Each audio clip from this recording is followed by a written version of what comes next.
Guys, when I look at that video, that's a female. That's a woman. Uh, I'm not a forensic crimes expert, but when I look at that video, that is a woman on a bike.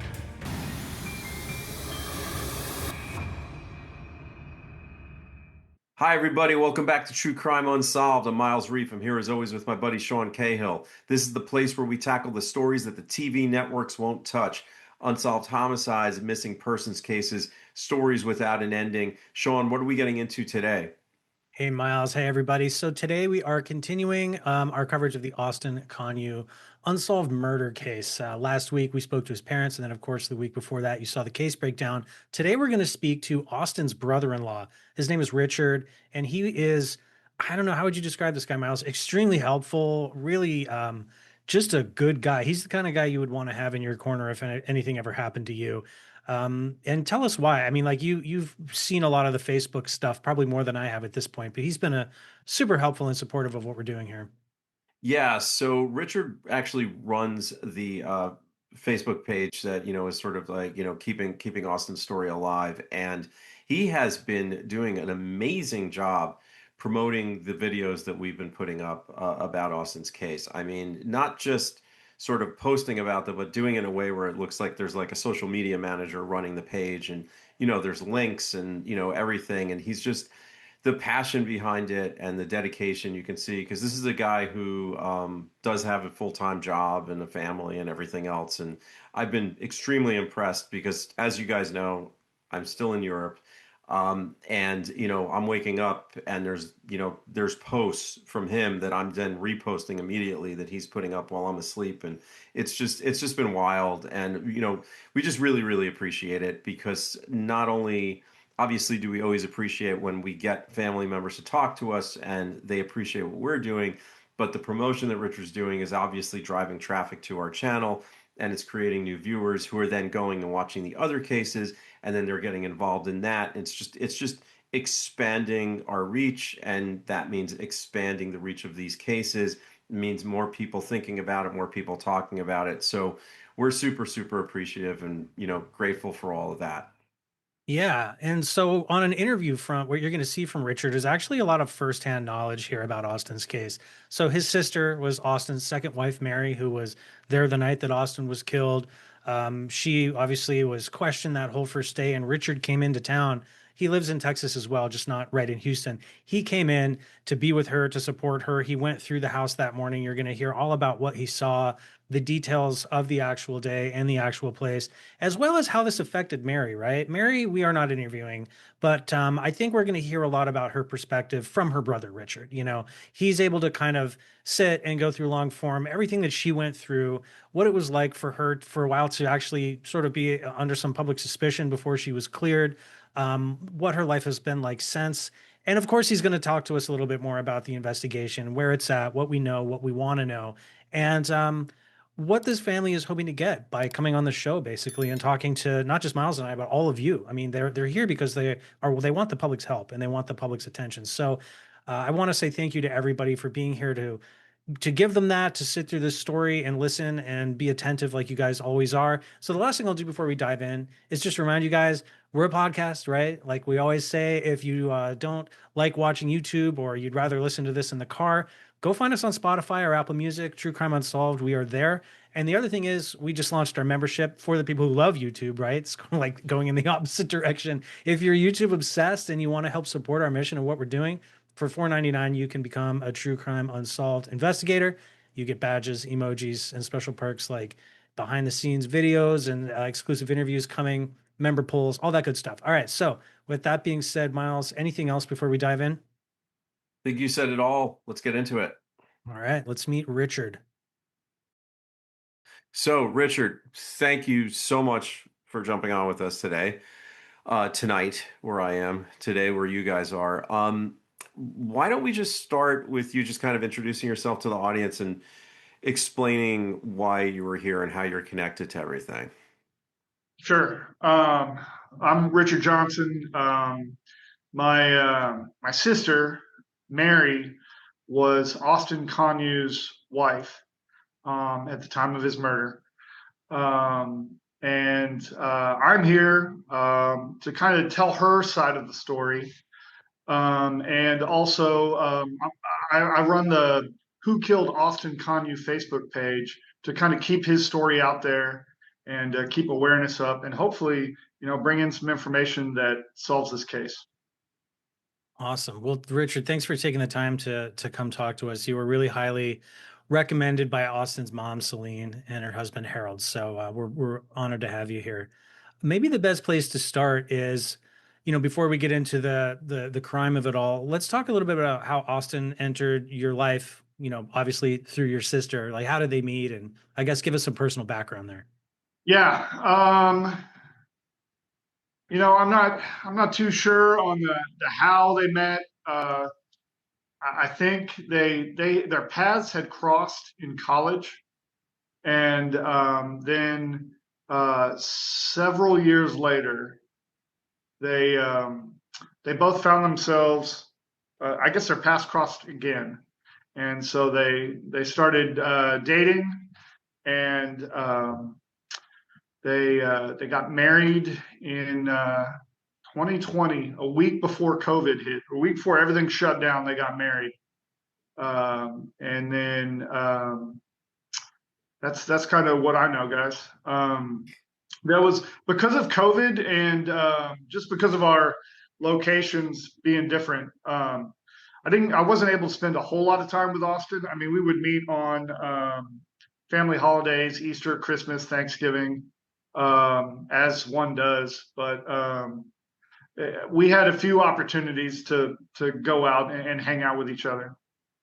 Well, Cool. what was your experience when you did spend time with him, and even more importantly, what was your experience as far as like your sister, and did she seem happy? Did it seem like a good marriage? And yeah, like he's Austin's a great guy. He's a huge personality.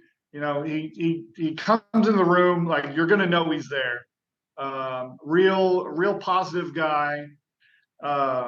And then, man, as far as their wedding or their relationship, I mean, they loved each other, and I mean, I hate to look back on it, you know, with melancholy, but they love the heck out of each other, and I mean, in so many ways. There was things that we found out after he died. He had, I mean, things like he'd written like a song to her that he kept in his at desk drawer at work that they didn't find out till after the fact.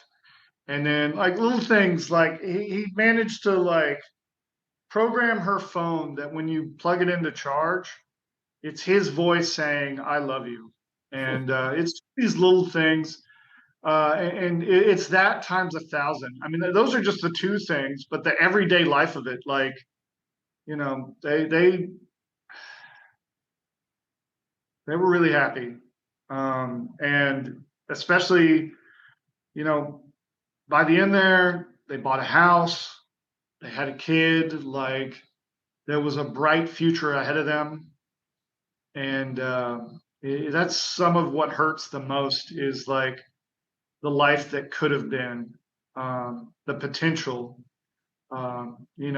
She still owns that house, and when you go there, you just walk around, and it's not even like ghosts or memories. It's just the potential life that could have been had in this space, like the opportunity that got robbed from them. So, man, it was. I mean, if I had to say one thing about Austin and Mary, it's that they loved each other. Wow. Um, yeah. His mom described it as meeting Mary was like really him finding the love of his life, was how he had sort of portrayed it to her. So that all kind of tracks. And Yeah. so I am curious about the song that they found in the drawer. Did Mary not even know about that? That was just like something he was working on in his own time, or I think it was just like, yeah, he had this. I think it was something we found after the fact that, when you go collect his belongings, that's what they found. Um, yeah. wow. It's wild. Well, The interesting thing, I guess, is that Austin, was coming out of a different marriage, and he already had two other children, right? And those two daughters lived with him and Mary for a while, if I'm correct. Is that the case? Yeah, Austin had custody of his two daughters. So Mary had taken on the role of being their stepmom, and I mean, more power to her, because that in itself is a huge Yeah. task. So she had kind of stepped into those shoes, and yeah, and he loved those girls. I mean, they were his. He was a girl dad, um, and he loved those girls. But I think what sticks out to me the most about what you're saying, Richard, is that, Mary loved this guy so much that she was willing to step into this situation where, we all know what it's like, when someone's getting out of a relationship and there's other kids involved and then they're going to come live and you have to sort of plug into that.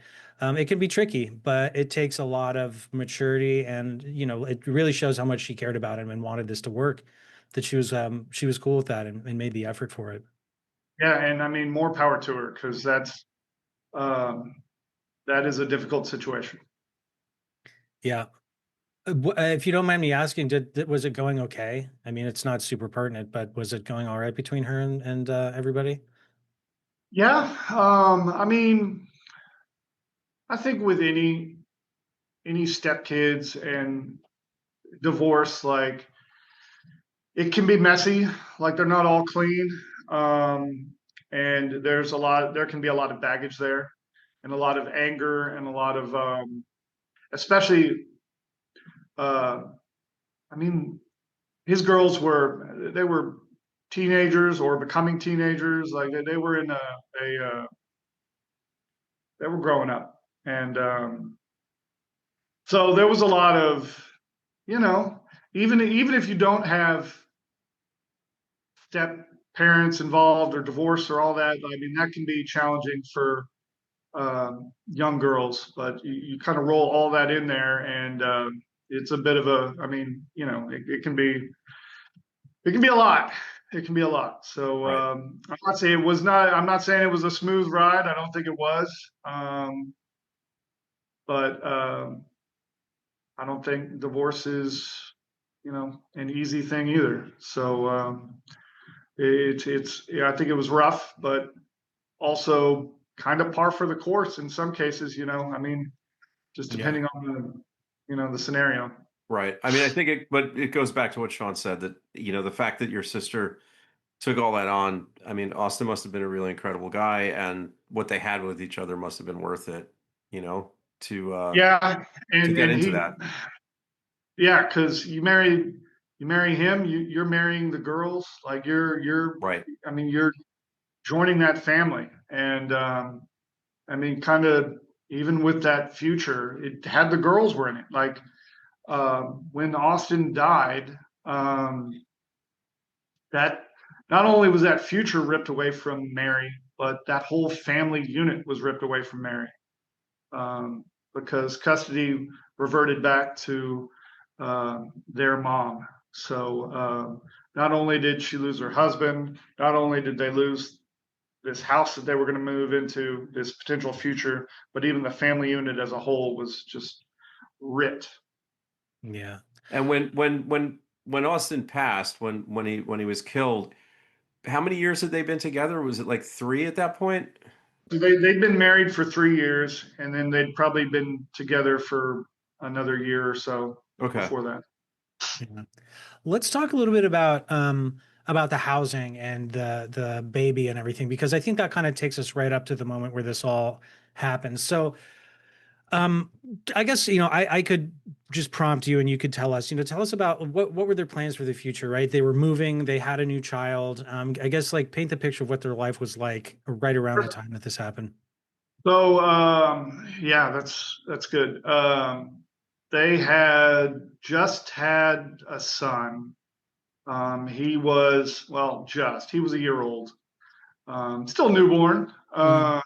And they had been living in this small rent house, which, originally it was just Mary, Austin, and the girls, but now it was uh, Mary, Austin, the girls, and a son. And so they were just kind of outgrowing that house. So they had this awesome opportunity to pick up this huge house that everybody would have had their own space, like plenty of room to grow into. It was in a different, not school district, but I think the girls would have been zoned for a different school than they currently were. And I mean, it's kind of a picture perfect house, like red brick. Everybody would have had their own room. There would have been plenty of space, mow your lawn, have a barbecue. Austin was a barbecuer, and there was a deck and an outdoor kitchen, and it's just one of those, the shame of it all. It sounds like they were stepping into, like, not to sound cheesy, but like the American dream. Like they were. It really moving was. into a nice It space. was that there was a future there, and I mean, and one of the key points about this whole thing is that they closed on that house the day before Austin was murdered.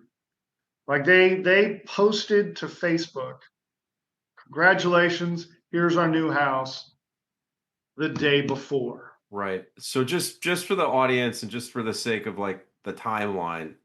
So that's September 21st, right? 2023. They actually close on that new home in Copperfield, right?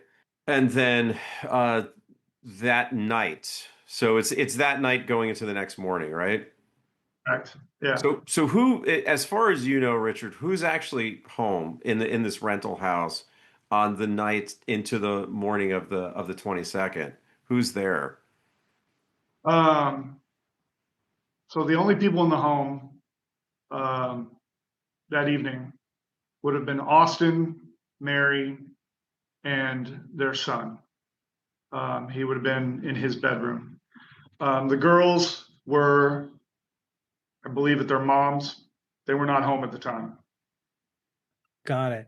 Okay, well then I guess, rather than have you walk us through the events because you weren't there, you heard about it. Why don't you tell us when you heard about it? And let's just jump into your sort of POV and take us through your experience here.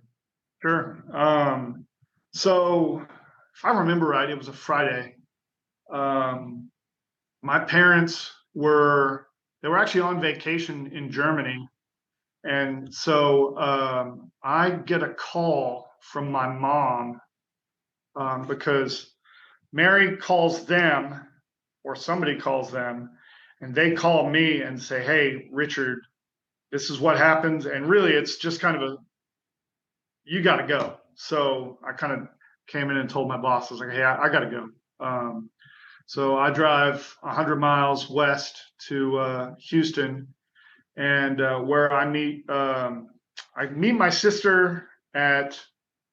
She had been picked up, and I think they were getting her statement at the police department. So I kind of arrived, and I think I ended up waiting at a McDonald's for like 4 hours until they released her. And so they released her. I guess that's when I picked her up, straight from her statement. And then so I brought her all the way back to the Copperfield area, because we were going to go talk to Celine and the family, and they had all gathered at Celine's house, and it had been a chaotic morning, a morning that started with, I want to say, just well, it ended with a homicide, so I brought Mary to Celine's house, where we were going to talk to everybody, kind of tell them Mary's side of the story, because she'd been with the police the whole time. So the family hadn't had a chance until now to talk to her. No, and I mean, they might have been there. Again, I wasn't there at the first thing at 4 a.m. in the morning. I believe some of them were, but they had gathered at Celine's house. So we tried to go there, and I mean, we did. We got to Celine's house, but as soon as we pulled up, the detective needed Mary to come back to the crime scene, and they had already processed it, but they just wanted to make sure everything was where it was supposed to be, that nothing was missing. And so we went back to the rental house, and I mean, uh, there's a trail of blood out the front door, just in the carpet from where they removed Austin. I mean, I remember his sheets, because it had happened in the bed. His sheets were just covered in blood, and because they'd processed the scene, I was like, "Hey, can I roll this up or fold this up, or do we have to see this?" So we got it out of sight. So Richard, you actually went in the house with your sister. There, yeah, I was there. Well, I walked through the house, and we were looking at everything. And the detective was asking, "Is anything missing?" And the one thing that I noticed was that there were iPads and laptops, and they were just like on a couch. Like if you walked by a couch, it was right on top of the couch. So to me, that meant that if somebody wanted to steal something, even on the way out, they could have just grabbed something on the way out. But that's not what they were there for. They weren't there to steal anything. They were there to kill Austin, and they succeeded in that. That was their one goal. And so we did that. We checked the place out. Everything was fine. Nothing was missing. We went back to Celine's house, and that's where Mary finally had the opportunity to tell the story to the whole family. I mean, Richard, I just can't imagine walking in there with your sister after that had happened, and just emotionally what must have been going on for you guys and for her. Just Yeah. kind of understand that, like, what was her state of mind at that point? And I'm sure it helped you being there. Yeah. Yeah. Yeah. Her state of mind, it had been a long day at this point for her, a day that started at 4 a.m. Um, you know, she woke up to her husband trying to tell her to turn the light on. And when she finally gets the light on, he's bleeding. And that's the immediate concern, is that there's blood everywhere. He's trying to tell her to turn the light on. She immediately calls 911. So that's how her morning started. And then the cops show up. What started is, and this is kind of what I was trying to talk to earlier, what started is, I don't know, maybe an assault case. She was in the police car when the homicide, they were like, "Hey, homicide needs to talk to you." And that's when it really hit with her that, oh my God, this isn't like, that's when it clicked that this is a murder. So This was isn't that just, was that before or after you went back to the house with her at the, when they? all of this was at 4:24 in the morning. All of Okay. this was, when it happened. Okay. I So it guess was pretty when immediate that Austin passed away. whenever the police were able to do all that, do their So thing for at yeah, for 4:24 in the her, morning. it sounds like it was mostly chaotic and confusing. It was Like, a chaotic start to a morning. I mean, of the worst kind.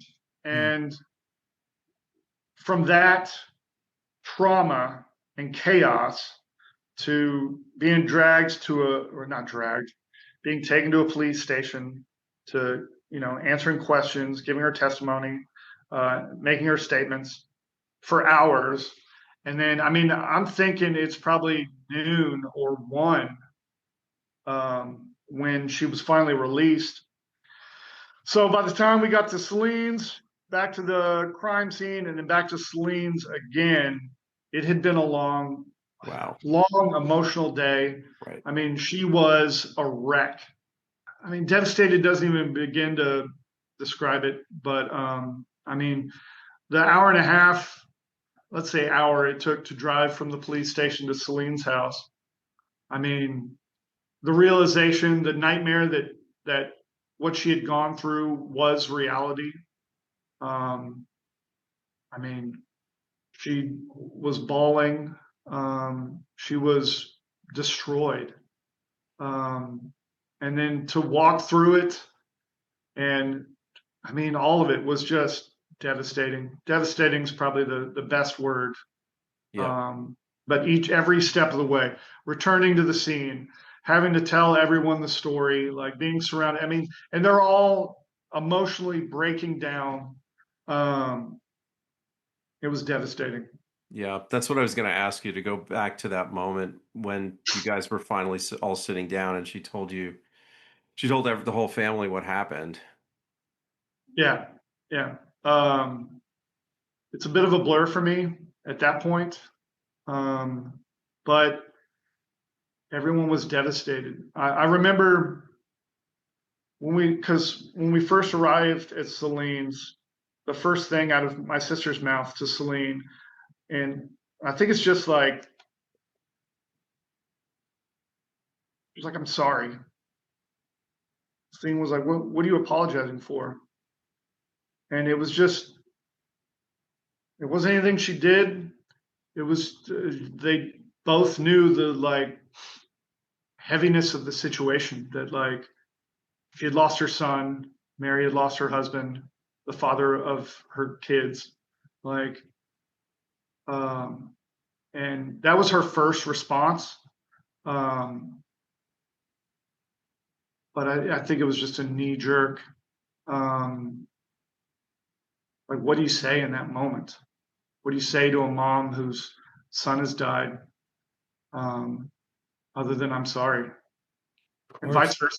So, but uh, it was an emotional day, and like me and my sister, we're not emotional people. At least I'm not. But like that was an emotional day. Um, we went through a lot that day. I can only She, imagine. Yeah. yeah, I mean, this story is literally, I think, everyone's worst nightmare. That's what I always think about when I think about Austin and Mary. I mean, to be in your home with your loved one, with a newborn child, you're moving into your dream house the next morning. I mean, you couldn't make this almost any more heartbreaking, if you tried to write it. And for Mary to have actually lived it, my mind can't even, begin to wrap itself around what she must have felt. So, yeah, When did Yeah, I agreed on everything that Sean just said. I mean, it's just it's hard to kind of wrap your head around it. well, It's it's like not. it puts me at a loss for words. It's like I don't Yeah, even know what to say. It's like so to wake up to that and then have to spend 12 hours trying to explain it and then having to re-explain it to your entire family. Um, yeah, it's devastating. I'm sure everyone was trying to figure out what happened here, right? Austin's a pretty outgoing, beloved guy. Were there ideas, theories? I mean, was there problems at work? in the early days, and even in the course of running the Facebook page, um, everybody, the first thing you go to is the wife. The wife did it, and I get that. I mean, of course, we've seen 1,000, 48 hours or whatever, where of course the wife did it. But once, and for the longest time, it was unfortunately like Mary's word versus everything else, until that security footage shows somebody riding up on a bicycle 1 hour before the murder and then leaving immediately afterwards. Like that, to me, should absolve in everyone's mind. And the detective, they had cleared Mary of the case. Like they had done their due diligence. But then when you show that video of a person of interest approaching the house and then a person of interest leaving immediately afterwards, well, now you have somebody to look into. That's not, the spouse. Right. Well, Right. yeah. Why is this person at four odd in the morning riding a bike to Austin's house, hanging When around, when Yeah. leaving? I mean, Richard, you mentioned when they came upon that footage. How's do you have any recollection of when they did get that? I think was it a doorbell cam or ring cam where they actually saw that individual riding the bike? I don't know when the detectives got it. I know that my sister had seen it at some point, like she had the privilege to look at it. But it wasn't until the Crime Stoppers event, maybe earlier this year, when they released that footage. So for not earlier this year, earlier last year, um, when they released that footage, and then it was like, oh well, here is visual evidence of a suspect. What was it like for Mary to have to deal with everything she's already obviously dealing with, but also be under suspicion a little bit from people before that video came out? That must have been like really, really awful for her. Yeah, because that might have been, I don't know, 6 months to a year later.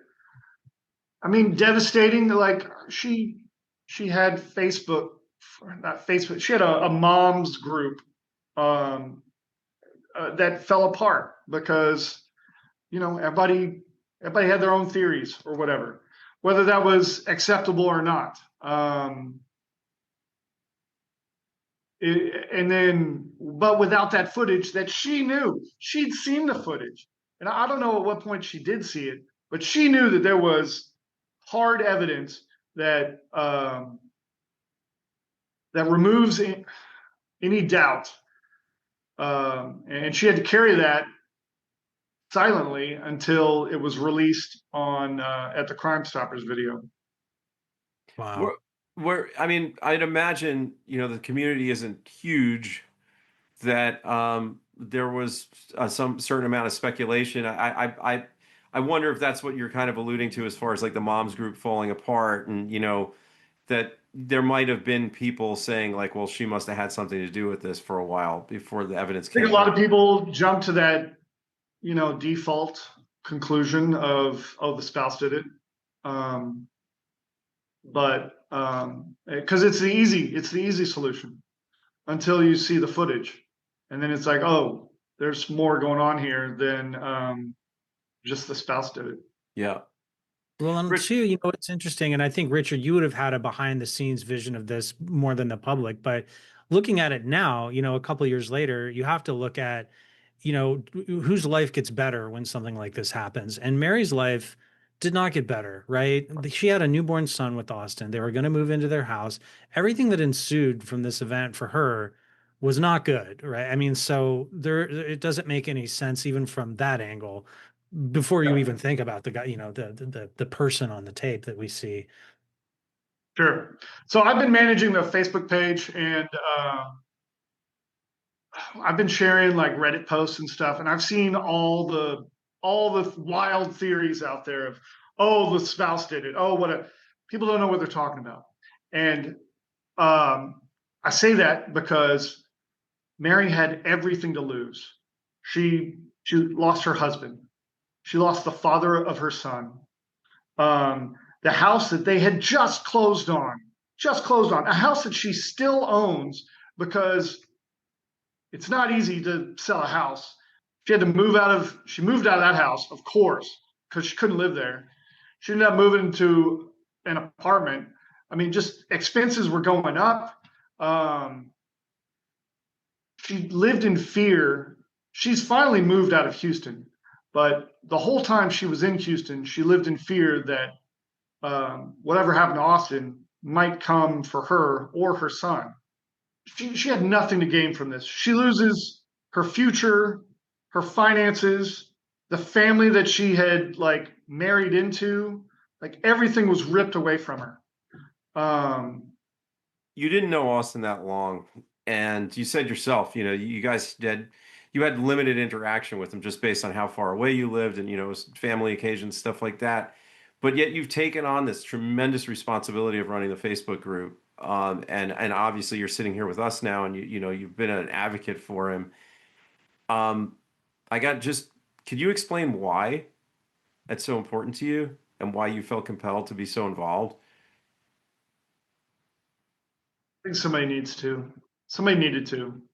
And I happen to be in a unique position where it wasn't my spouse, it wasn't my son, it wasn't my brother, but I'm one or two steps removed where I can do this weekly. I can keep the message out there, keep the story without without the emotional toll of being so close in relation to who Austin was as a person, not having that lifetime of, your son or your brother or your wife. So, I mean, I would hope that someone would do the same for me. God forbid that should happen. But it's just, I happen to be in, I think, the right place to be able to do this. So that's why I do it. And the killer is still out there. Let's not forget, the killer is still out there. And there is a $40,000 reward. Whatever I can do to help bring justice, to get the killer off the streets of Copperfield, of the Cy Falls area, to bring some justice to Austin and his family, then that's fine. But Very, very well said. There is a killer out there that thinks they've gotten away with it so far. And the more people that are talking about Austin's story, the more people that are sharing it in the Cypress, Copperfield, Cy Falls area, the tighter the noose gets. And hopefully one day someone will say something, because I think the person that did this, there is a trap waiting for them, and it's only a matter of time until they step into it, because I don't know. It comes to, like, I don't know what it's going to take to solve this case. Ideally, I think someone close to this person who did this will say something. And maybe that's digitally, or maybe they'll come forward to Crime Stoppers or the police. But hopefully one day that'll happen and everything will be right in the world again. Because right now it's messed up. Yeah. And your sister and her child will have some closure, I would imagine, which is probably really important. Some closure. And it's definitely, once this person is locked up, once this person faces judgment for what they did, I think Mary will be able to sleep a little better at night, knowing that that person is not on the streets anymore, not out there, potentially, because even though she's moved out of the Houston area, there's still a chance. And until that person is not on the streets, there's still a chance. So there's some peace of mind that comes to that. There's some solace in that. But until that day comes, we're still searching for justice for Austin. Has the family gotten any indication from the investigators that they don't believe that this was random, right? Like some kind of crazy person who breaks into houses in Houston and does this. Do they have the feeling that even though we haven't turned this person up yet, it's probably somebody in Austin's life who had a reason, some personal motive for wanting to do this? I don't know if you guys have gotten any insight about that or not, but if you do, I'd like to know. I think the detective said at the Crime Stoppers video that they don't believe it's a random person. They think it was somebody who was close to Austin. And I think all the evidence, all the situation itself points to a personal connection, that Mary lost everything and someone else gained everything. Someone else that I think was jealous. They saw the life that, as you said, that American dream that Austin and Mary were about to, go down. New house, new great family, um, son, everything was perfect. Everything was perfect. And I think this person was jealous. Didn't like what they saw. I think they had an opportunity that night and they took it. Um, do you think that's the person that's, obviously that's the person that went into the home and did this horrible act, but do you think that there's somebody else involved that, may have been motivating it, or that maybe several people, or do you think it was just this one individual who seems to be a gender unknown, late teens individual? Guys, when I look at that video, that's a female. That's a woman. Um, I'm not a forensic crimes expert, but when I look at that video, that is a woman on a bike.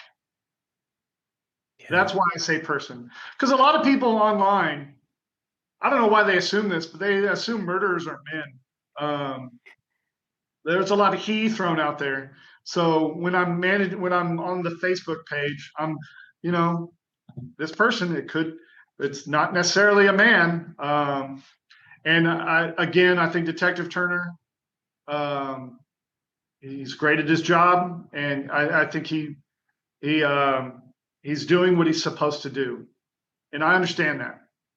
To me, in my opinion, that's a woman on a bike in the video. So, where are things now, Richard, for the family? I mean, obviously, like you said, you're running the group. I'm assuming you once in a while probably get some tips or things from strangers. But in talking to Celine and Harold, I know they're hoping for more. I think the whole purpose of them doing this show and asking us to talk to you is because they want more awareness and they want more people sort of hearing Austin's story and hopefully someone with information coming forward. But how's that mission going? Um, we're not there yet, of course. It's going there. We've had a lot of help from people in the community, people like yourselves who have helped construct a concise timeline and lay everything out in an easily digestible manner. Um, things are, we're hoping to do some more podcasts to keep the story out there, to get more ears and eyes on this story, because we believe that somebody knows something. Someone close to the killer knows something, and all maybe they don't even know. I don't know what it's going to take for them to hear, for it to click that, oh, I should say something. But until that day happens, we're going to keep putting that message out there. It may take, I hope it's this year. You want it to be quick, but hopefully by it'll be the third anniversary, I believe, this year. Yeah, this September, right? Yeah. We want things to keep moving forward, and there's a community, and I'm sure you guys know building that base to help spread the word. That's what we're doing. I'm trying to figure it out, but we're getting there. No, you're doing it, Richard. You're doing a great job. Honestly, obviously I joined the group, and I think our True Crime Unsolved Facebook page is a member of the group that you're running, and I can see the work that you're doing. So you're doing a great job keeping his name alive and keeping the story out there. And you're absolutely right. It's word of mouth and awareness. A lot of times that's what breaks these things. And honestly, I hate to say this because I know it probably feels like an eternity for you and the family, but 3 years isn't that long. Yeah. It really isn't. We've seen cases go much longer and get solved. And when you have someone who did something like this, odds are someone else knows. Like you said, even if they don't know exactly what happened, there's stuff around it that's strange, or things that'll click. And so they might not even know that they know. Yeah. Yeah, And obviously, when you're the ones living it, every day feels like an eternity, right? Which is the hell of going through an experience like this. But there is still hope out there, and I think that it's recent enough that whoever did this is almost certainly still around. People know them. Getting this story out, showing this video. You never know. You never know whether it's from this podcast or another one, or honestly, just the police getting that little bit of extra time on the case. I have a lot of hope for Austin's case. I do. Not that makes it any easier on Mary's life day to day, or your life, or Celine's life, but I do look at this one and it does feel like, I think I can see a solve coming one day. And I have to tell you, some of the cases we cover on here, I don't get that feeling. Some of them are very baffling and look like they will be permanently probably cold. And again, this is all subjective. It's just my gut instinct. So take that for what it's worth. But I did want to say, so you guys are working with Crime Stoppers, right? There's $40,000 reward, and I think that if anybody watching this has information, that's where you would want them to go, right? absolutely. Go to the Crime Stoppers of Houston. I don't have their information, but We'll We'll put it up.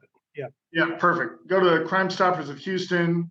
Uh, you can submit information 100% anonymously. There's a $40,000 reward, and I don't know what it'll take. I imagine that a person like this um, leaves a trail of enemies behind them, and at some point, someone in her, someone in their fear, they're going to have a falling out, and $40,000 sounds like a easy cash in to flip on an ex friend. Yeah. It's a good amount of money. Could Absolutely. really change someone's life. Um, and you guys are working with Andy over at Crime Stoppers, correct? I believe Celine and Harold are, yeah. Yeah. Yeah. He's a great guy. Shout out to Andy Khan at Yeah. Crime Stop. Well, yeah. And look, kind of following up on what you were saying, Richard, when I think about this case, I think about the fact that somebody who's out there who's responsible for this is going to have to live basically the rest of their lives perfectly without ever letting anything slip up or drop, or having anybody find the bike, or see, find the piece of evidence, or remember something. Everything's going to really have to go their way for them to never get caught. And I personally wouldn't want to be in that position, because I don't think the odds are good. I'd be terrified if you told me that was my future, because nothing's ever perfect forever, I hope this person lives in the same daily fear that my sister does, that justice is coming for this person. And it may not be today, it may not be tomorrow, but at some point, somebody's going to turn on her. Somebody's going to turn on them, and that'll be it. Yep. I Well, think you're right. I agree, and I really, really hope that happens sooner than later for you and the family. Absolutely. And especially for Mary and for their son, for that little boy to grow up and at least have some answers, right? He's going to have to live with this tragedy one way or the other. That was forced on him. But to not have it be an open question would be a really good thing, I think, all things considered. Well, and there's two other children Fortunately, as well who also lost their father, right? Hmm. right, So, fortunately, the son, fortunately, that's not even the right word. He's young enough that, I mean, it's a bit of a travesty, but he's young enough not to remember. He was one. He's not going to remember his dad, and that's terrible. But also, he's young enough that hopefully that trauma won't affect him as much as if he were older. And maybe I hate to say silver lining, because it's still terrible, but Maybe it's one way to look at it. They just celebrated my sister and his son. Um, they don't they don't do anything to memorialize what happened on September 22nd, the murder. But what they do is Austin's birthday was this last week, so my sister took his son out, and they actually went to a barbecue place, and she wants to take him to have a nice steak, but he doesn't. He's too young. He doesn't appreciate a good steak. Like Right. he'll even get mac and cheese, and he doesn't appreciate the mac and cheese. He just ate the bread. But they celebrated Austin's life through his birthday this past week. Last Friday. So Well, Richard, I mean, is there anything else that you wanted to make sure we touch on before we wrap it up? I think the big thing is obviously the call to action, right, to the Crime Stoppers tip line, like we talked about, and the Facebook group. But is there anything that we missed that's important, before we bring it in for a landing? I think my biggest thing would be to share Austin's story. And you guys are doing a fantastic job. Y'all are a part of that. To get Austin's story out there to as many people as possible. The more people talking about it, the more likely someone's going to come forward. All right. Well, Richard, thanks so much for taking the time to do this on a weekend too and a Sunday. That's really awesome of you, and we really Valentine's appreciate Day weekend, and we all know that that's not I easy. don't So know how that could be. Yeah, we really do appreciate you doing it, and it was an honor to talk to you. Thanks for having me on, guys. Thanks for talking about Austin. Thanks for telling his story. no, it's And our honor, honestly, Richard. Thank you. Oh man. Uh Yeah, you can tell how fresh it is for everybody in this case. I mean, right, this right. just a, And like you said, it's like every day's an eternity when you're dealing with it. But when you really look at it, compared to other cases that we've dealt with, 3 years is, I don't want to say it's nothing because it's so much time to live with something like this, but it's yeah. in the span of time, it's really not that long. I have to say I was really blown away by just the fact that Richard didn't actually know Austin that well and didn't know him that long, but he's doing all this work, to keep his story alive and to try to help find answers, and running the Facebook page, and dealing with Crime Stoppers and all that.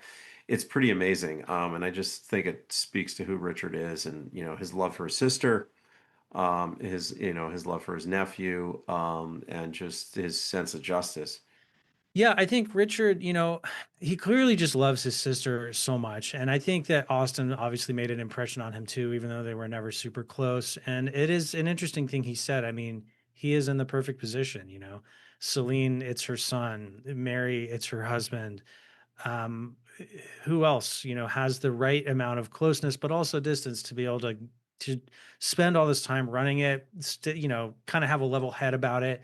um, it is an awesome thing he's done. Not a lot of people would have stepped up to do it, so it's cool to see that he has, and for Yeah. him to come do this, and to talk about it at length, and relive that awful morning when they had to go back to the house, the worst day of his sister's life, and he's there and all the stuff he saw. I mean, Yeah.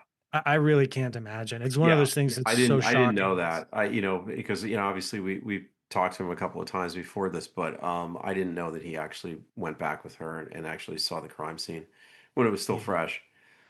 yeah, That's pretty crazy. Um, well, yeah, guys, you've now seen our case breakdown.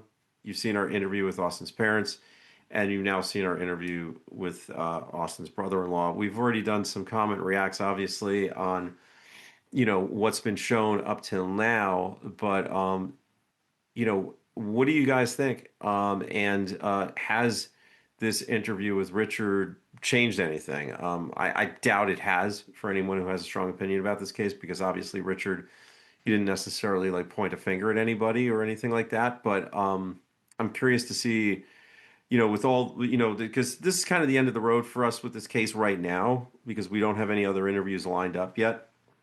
Obviously, if there are updates, if the family wants to talk to us again, we'll do that, and we'll post something up. But I am curious to see that, like, now that we've kind of put this whole suite of videos up, if it's changed anybody's mind, or if anyone's come to a conclusion as to what they think may have happened. with Austin's unsolved murder. Yeah, this is really one of those ones where I think all we can do is just present the facts that we know, and then I'm curious to see what the viewers think about it.